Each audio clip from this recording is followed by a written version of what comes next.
This is a Sports Catastrophe production. Hey there, ho there, it's Jeff Cutastrophe. Welcome you to the Sports Catastrophe on this day. And on this day, December the 23rd, in 1972, almost 50 years ago, unfortunately, just short by 1 year, there was a play that changed a lot of things. All that.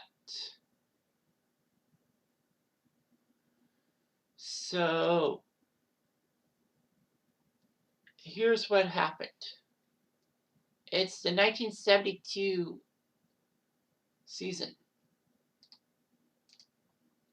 And I will talk about the 1971-72 playoffs in a video in a couple days. But anyway, let's go to the playoffs. So the NFL playoffs started on December 23rd, 1972. And guess what the first game of the day was? Yes, the Immaculate Reception game was first on the board. It was between the Raiders and the Steelers. Now, of course, there were a rule. Prior to 1975, the NFL decided to on a rotational business who would get what games and who would host them.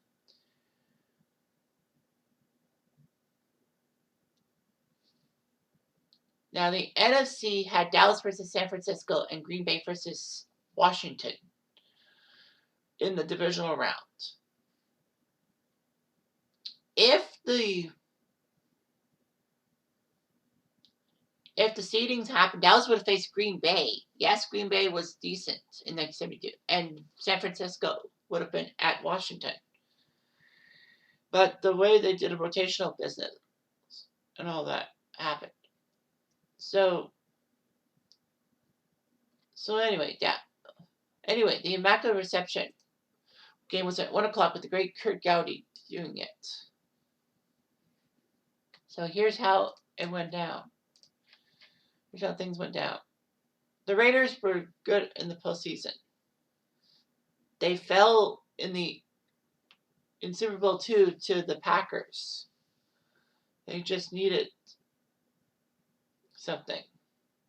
The Steelers had only been to one postseason game, and that was 1947 when they lost to the Philadelphia Eagles. Pittsburgh was really known as the sad sack franchise of the NFL. This was before the Cleveland Browns. Pittsburgh really had troubles, but when Chuck Noll became head coach in 1969, the Steelers' fortunes had really turned around. And getting the #1 pick for Terry Bradshaw didn't hurt either. Anyway, the Steelers and Raiders would bump into each other. All that.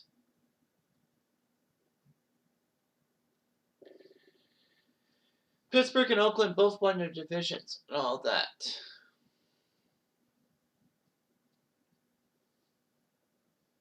So it was a huge movement and all that. It was a tight game. Roy Gerella, Saskatchewan boy, if I must have, picked up a pair of field goals, making it 6-0. But in the fourth quarter, Kenny Stabler would run a 30-yard touchdown run. What's lost in the shuffle of the Immaculate Reception game was that Stabler's touchdown run to make it 7-6 for the Raiders.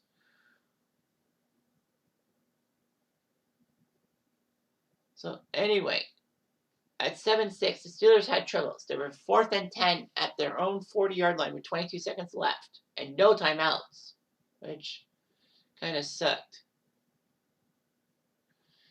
So Chuck Noll called the pass play intended for Barry Pearson. Terry Bradshaw, under great pressure from Tony Clay and Horace Jones, threw the ball to the 35-yard line towards running back Frenchy Fuqua. But Jack Tatum collided with Fuqua just as the ball arrived. Tatum's hit knocked Fuqua to the ground and sent the ball sailing backward several yards end over end. Franco Harris, who was blocking on the play, ran downfield in case Bradshaw needed another eligible receiver. He scooped up the ball before it hit the ground, ran past Raiders linebacker Gerald Irons. Franco used the stiff arm to get Jimmy Warren of the Raiders off his back. Touchdown, made it 13-7. it was hard to believe and all that. There was a lot of problems, especially with the fact that it was a massive controversy because they didn't know that who did the ball touch in the collision. Because if it went off Fuqua, under NFL rules, it could not be touched by another offensive player. So, if the ball bounced off only Tatum, or off both Fuqua and Tatum in any order, then the reception was legal. The rule was rescinded in 1978. There were a lot of problems and all that.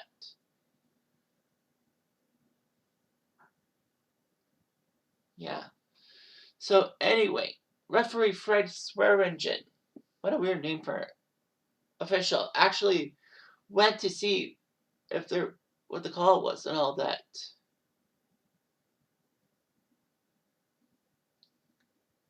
So Swearingen, after a few minutes,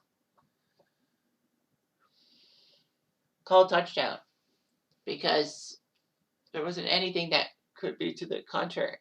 It took 15 minutes before Steeler fans could get off the field for the extra point to make it 13-7. It was unknown what would happen and all that. A lot of people said that, yeah, George Atkinson said the Immaculate Reception and all that. John Madden was pissed off and all that. He was bothered more by the delay between the end of the play and the final signal touchdown. And all that.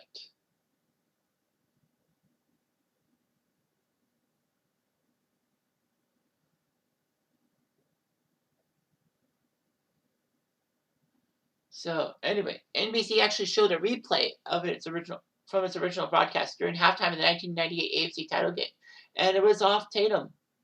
It was just off one guy and all that.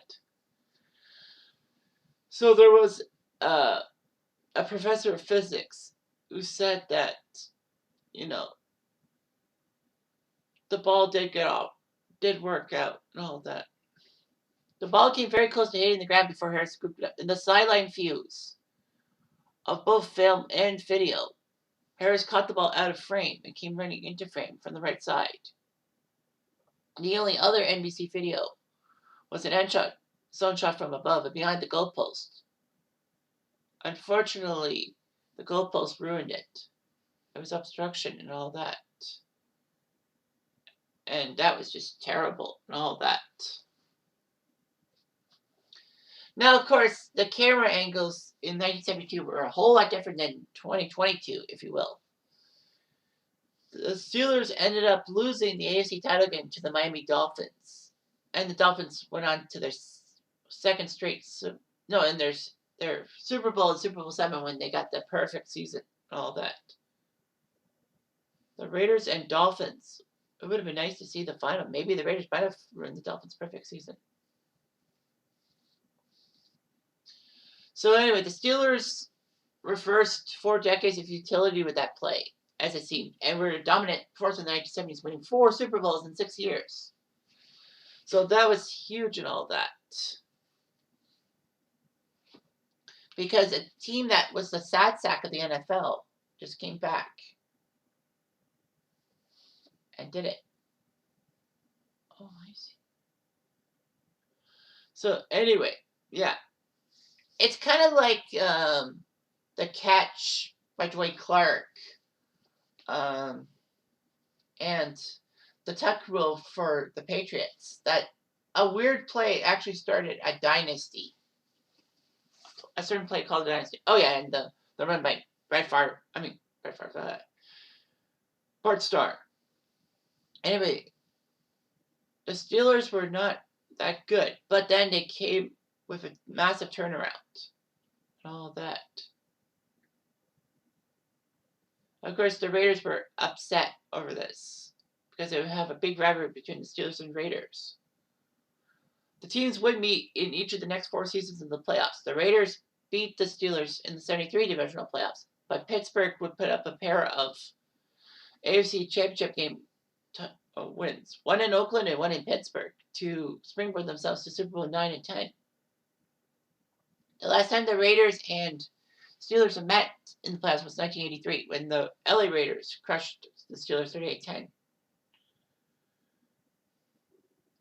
the Raiders were upset. It started another rivalry between the Raiders and the rest of the league because it's the Raiders versus the world philosophy and all that.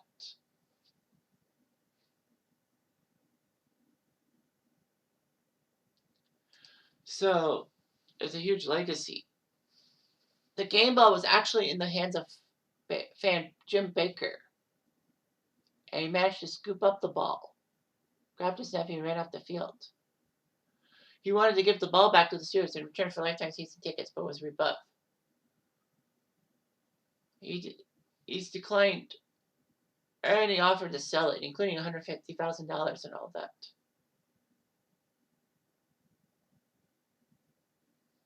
He actually has it in a bank vault in West Mifflin, Pennsylvania.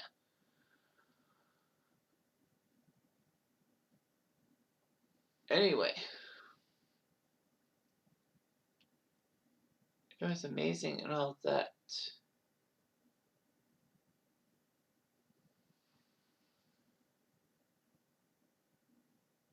So it was huge and all that. Kirk Gowdy knew what he had to do and all that. So it was amazing. The Immaculate Reception was named by a woman by the name of Sharon Lafosky, who called Myron Cope before his 11 p.m. sportscast and suggested the name because it comes from the Immaculate Conception, a dogma in the Roman Catholic Church. But the funny thing about that is that the next game in the 72-73 NFL playoffs was as crazy too. At 4 o'clock, it was Dallas versus San Francisco. This was the game in which San Fran had crushed Dallas and were actually up 28-13 after 3 quarters and blew the lead. So not only was it a massive comeback for the Steelers against the Raiders, it was a comeback for the Cowboys against the Niners in San Francisco. And this actually marked, that game actually marked the fact that Dallas went to Roger Staubach more so than Craig Morton. Morton would head to the Giants and then the Broncos.